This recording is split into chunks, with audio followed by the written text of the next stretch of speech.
Hey, everybody. Mark and I have over 20 years of experience as therapists and as addicts in long-term successful recovery. We know better than anyone what works and what doesn't to break out of porn and sex addiction, heal betrayal trauma, and reclaim your relationship. And we've poured all of our personal and professional recovery and healing experience into a first-of-its-kind program for addicts, spouses, and couples. We call it Dare to Connect. At least 4 times every week, we engage with you in real time, in the trenches, giving you the knowledge and the tools to take back your life and relationship. Whatever else you've done on your journey for healing and recovery, you've never done anything like this. Mark and I, we've made all the mistakes, so you don't have to. Don't reinvent the wheel. We all know tomorrow never comes. Look, don't wait one more day to change. Claim your free 2-week trial today at daretoconnectnow.com.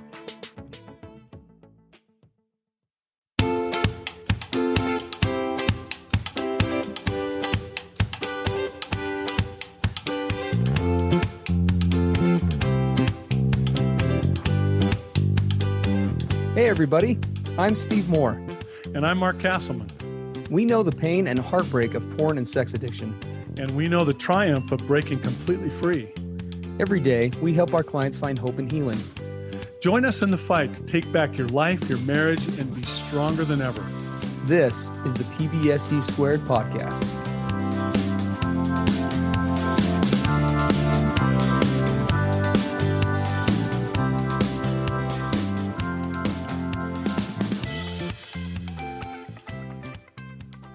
What's up, everybody? Welcome to the PBSE podcast. It's great to be with all of you. We are Mark Castleman and myself, Steve Moore, are coming at you here. Excited to be with you today.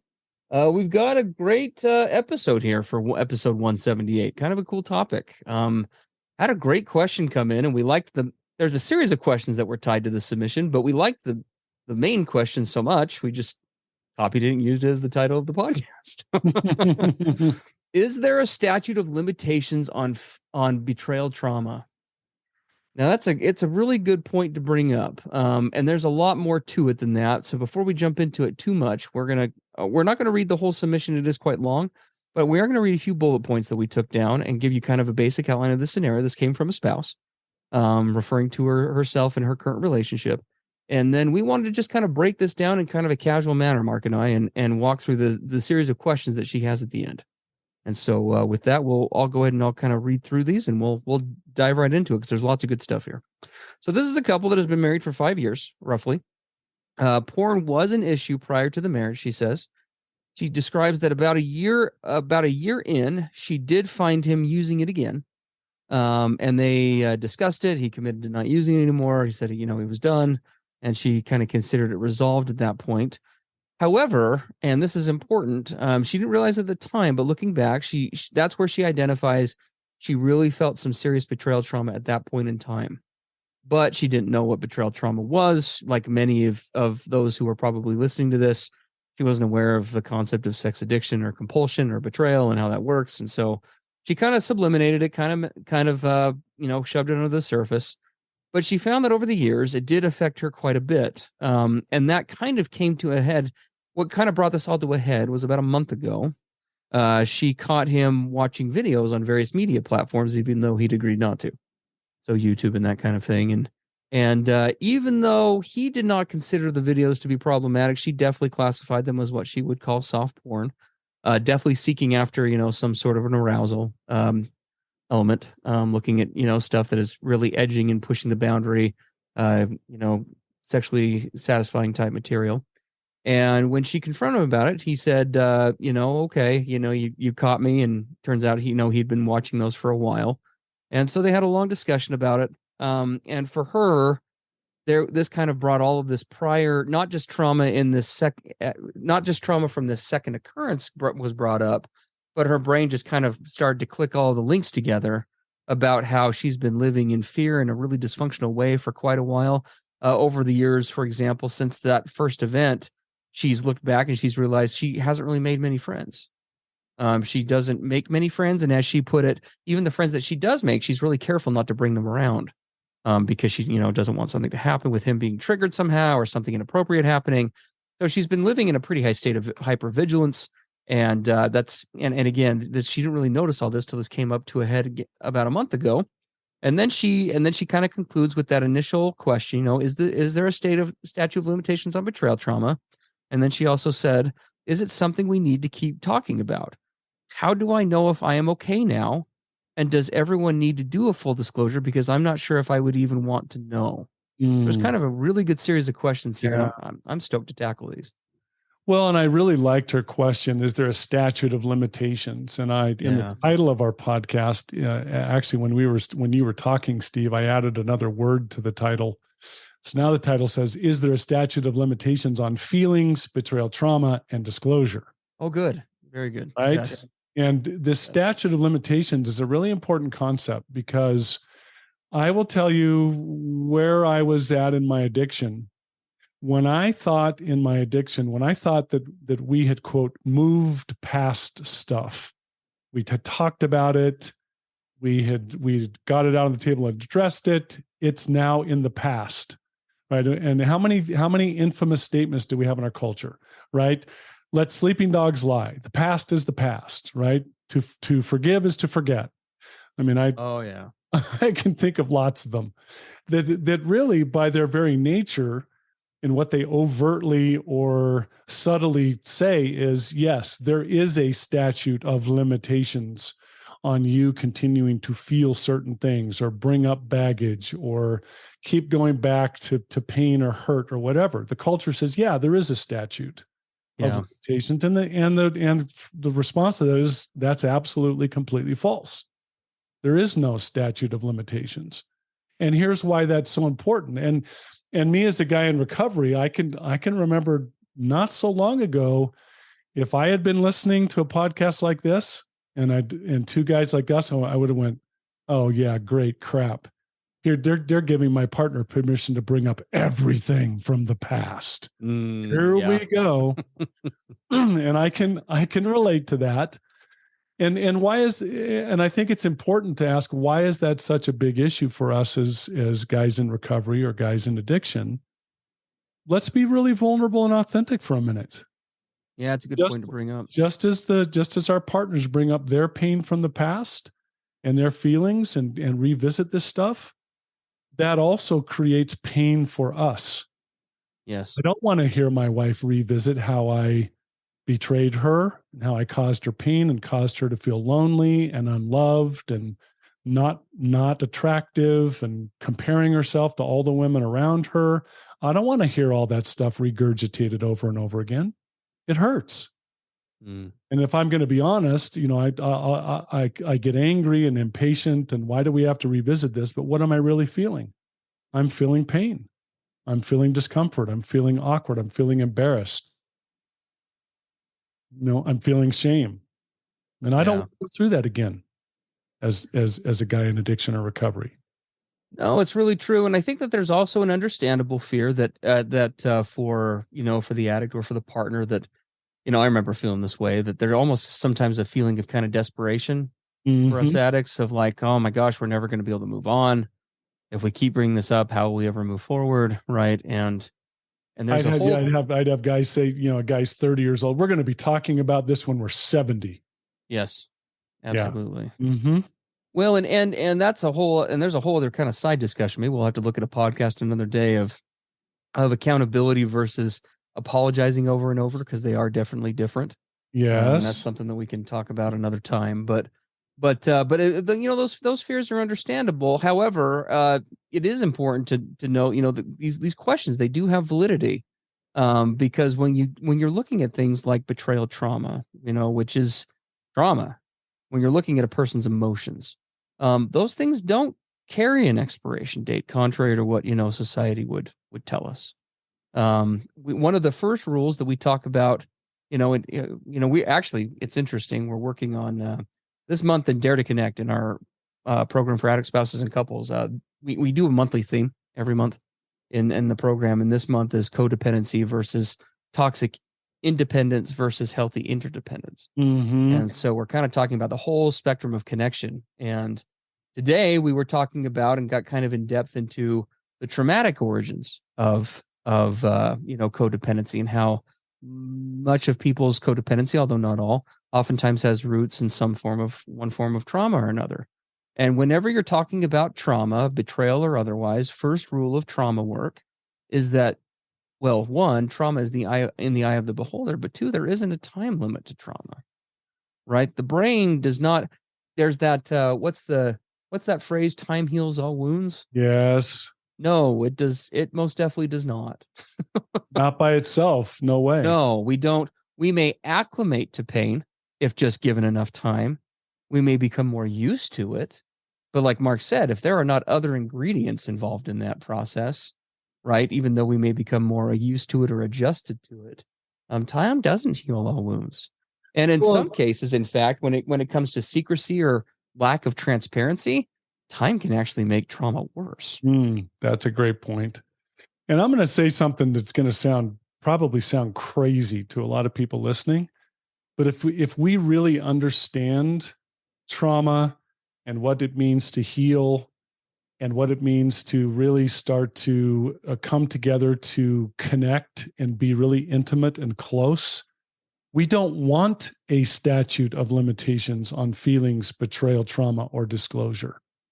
If we really understand healing and connection and being intimate and collaborative and coming together as a couple, we're not going to want that statute of limitations. Why? Because if somebody like this gal, if she's still feeling these quote old feelings bubbling back up and dominating, parts of her current life, what does that tell you? These are unresolved issues. These are areas of disconnection for the two of us, right? I could relate when she said, I don't feel safe around him. I feel anxious around him, not other people, but, and what do I hear in the background of her words? I don't feel like I quote measure up. I don't feel like I could ever compare to what he's watching in those YouTube videos.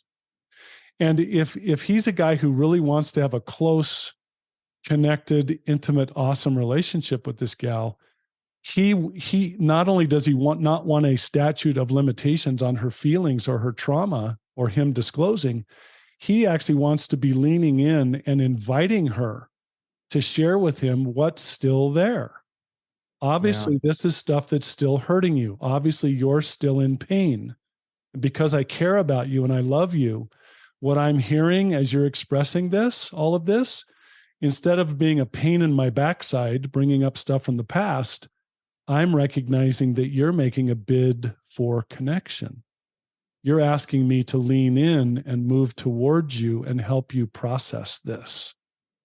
So if I'm a healthy guy and I'm really working my recovery and my healthy relationship skills, I'm going to take this as an invitation, not a pain in the butt to be avoided and shut down. Yes.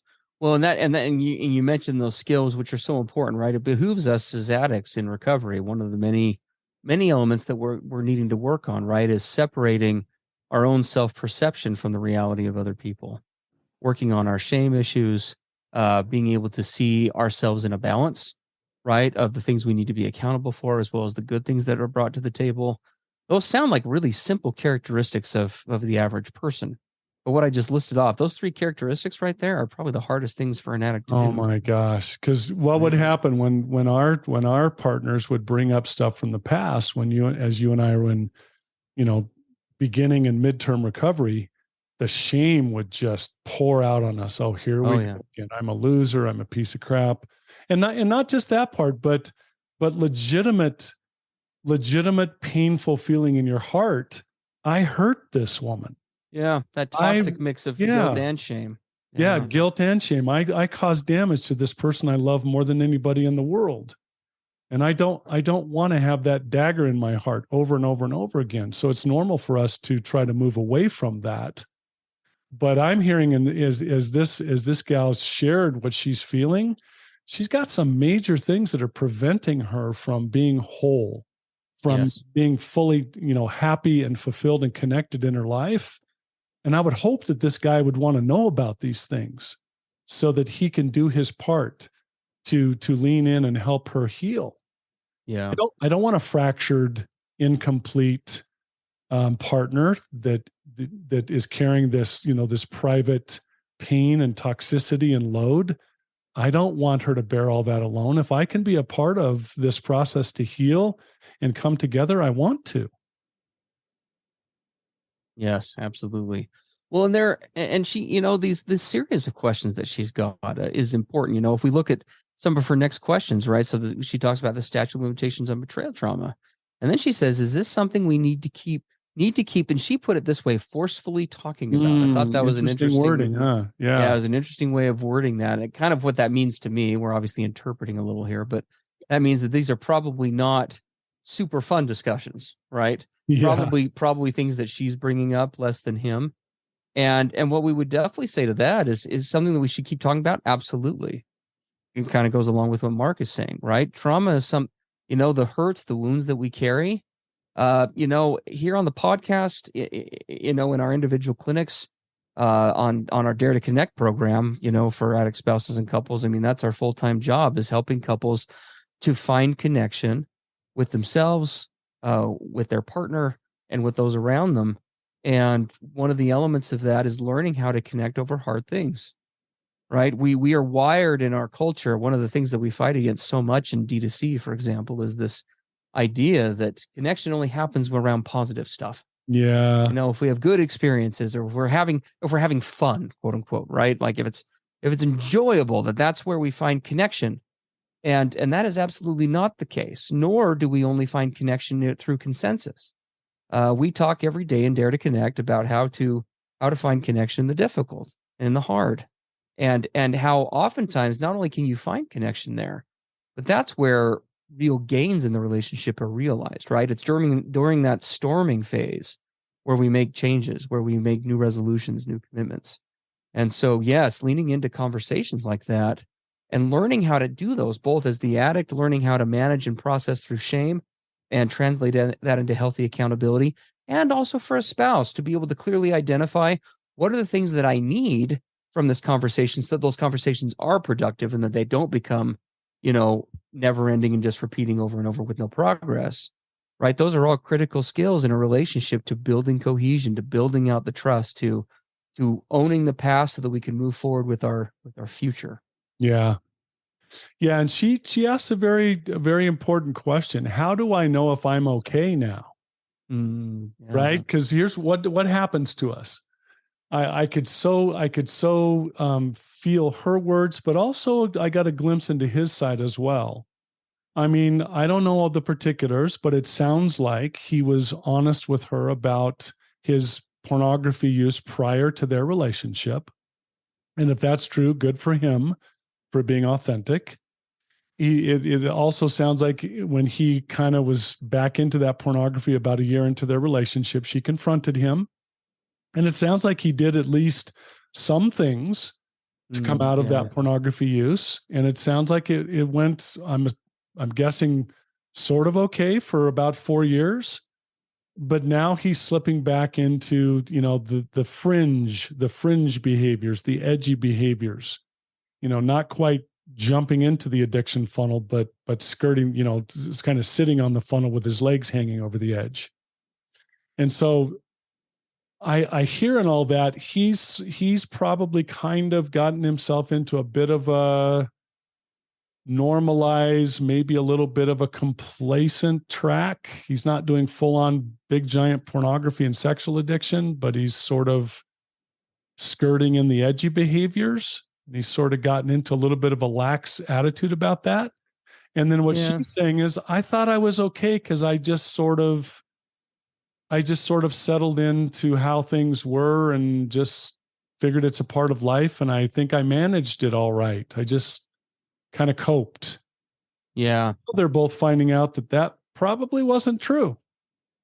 Well, and it could be, and again, we are conjecturing here a little bit, but it's pretty common for spouses and for addicts and spouses that, before they come to our Dare to Connect program, before they come to our office, before they hit therapy or 12-step group or whatever, it's pretty common to think recovery is something that it's really not, right? I know I did this when I heard the term recovery before. I mean, my goal when I got into recovery was just to quit my sexual behaviors that were dysfunctional.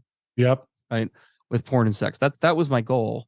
And I learned really quickly that real recovery means working on and figuring out the issues that are the actual problems, which are leading to many symptoms, some of which are coming out in a sexual way, excuse me. And so my responsibility, right, is to make a complete and full recovery, which involves it's a lifestyle shift, right? It's a change in thinking. It's healing on the emotional spectrum, not just curbing behaviors or learning how to develop better tools for not acting out. It's about getting down underneath the roots of things that takes a guy who is married to a fun wife that he loves and cares about and is in a committed relationship and causes him to put so much at risk, right? Professionally, personally, in the marriage, otherwise. What's the return? What is his brain? What is his body? What is his body to a degree, but mostly what is his brain? What is his spirit? What is his heart getting from that? And this point came up in our D2C or Dare to Connect. We do facilitated 12-step support groups on Sundays that Steve and I facilitate personally. Yeah. And this whole thing came up with the addicts that I was with yesterday in our support session. And they said, I really thought that once I got sober and stopped engaging in these, sexual acting out or pornography, that my life would be good to go. Just get sober and you're good to go. And they said, holy smokes, was I wrong about that? Suddenly, we often say in recovery, wow, I got sober and thought my life would be just, let's go forward. All's great. And all of a sudden, all this crap starts pouring in on me. It almost like it suddenly gets worse than better. And what we talked about in our group yesterday was when we're in addiction in any level, and that's on a spectrum from these edgy behaviors, these sort of dip your toe behaviors to full on, sexual addiction acting out, that creates a wall. Think of a wall right in front of your face, that your face is pressed up against this brick wall. What does it do? It prevents us from seeing all of the other personal and relationship work that needs to be done. We can't get to that deeper work until we remove the wall of our acting out in those behaviors, till we get some sobriety. But once you do, now all this stuff starts showing up. And you're like, what is going on? I'm sober. I thought everything would be perfect. Now all these layers are coming and I'm having to deal with all these issues. And the reason being, we avoided all those issues through addiction. Every time life got hard, every time we could face, different parts of ourselves that needed to be worked on, we would avoid an escape and go self-soothe. Now, when we stop doing that, we get to work on life and our relationship. Yeah. And that's where these two people are right now, if they can see it. Yeah.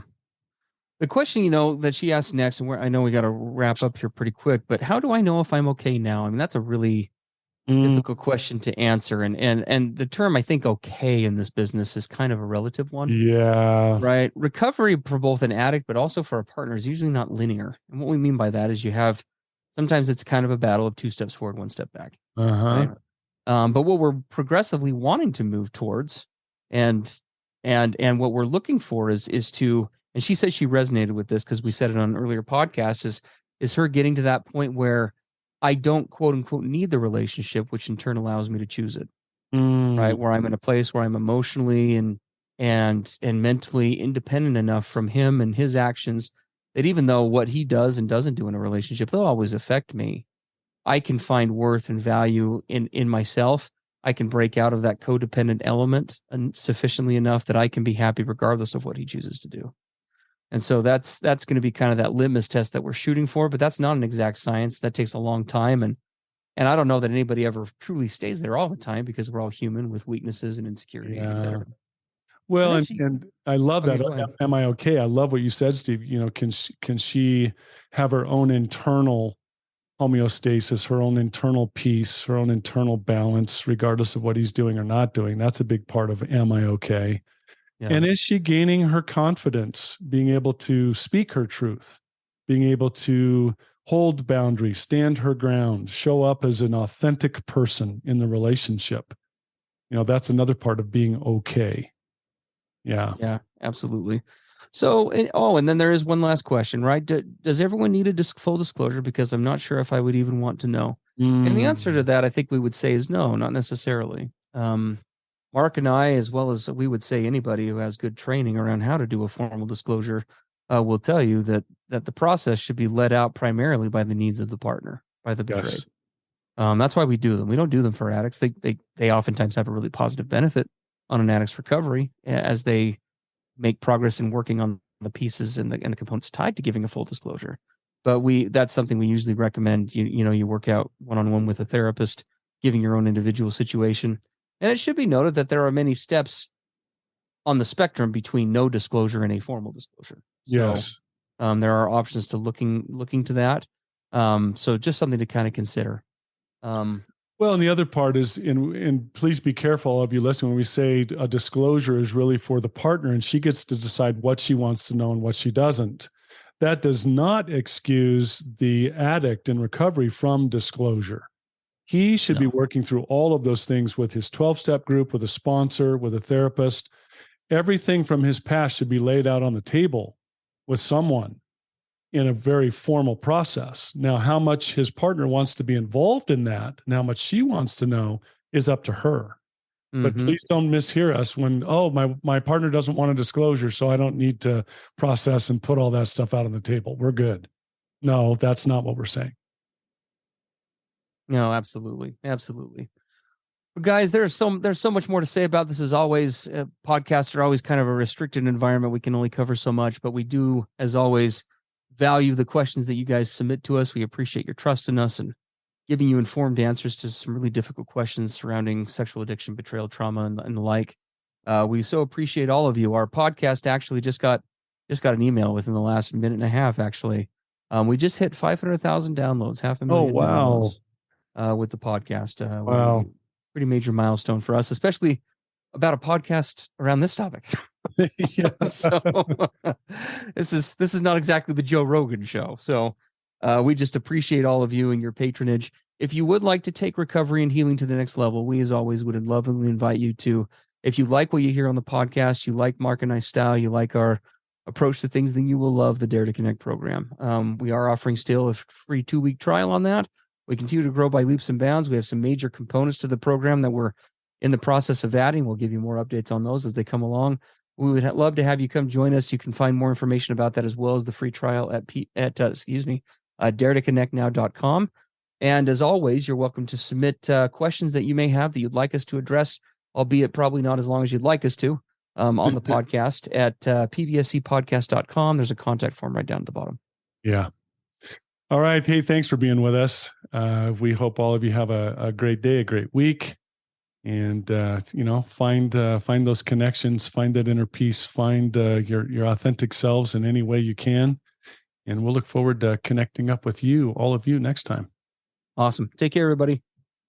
Everything expressed on the PBSE podcast are the opinions of the hosts and the participants and is for informational and educational purposes only. This podcast should not be considered mental health therapy or as a substitute thereof. It is strongly recommended that you seek out the clinical guidance of an individual qualified mental health professional.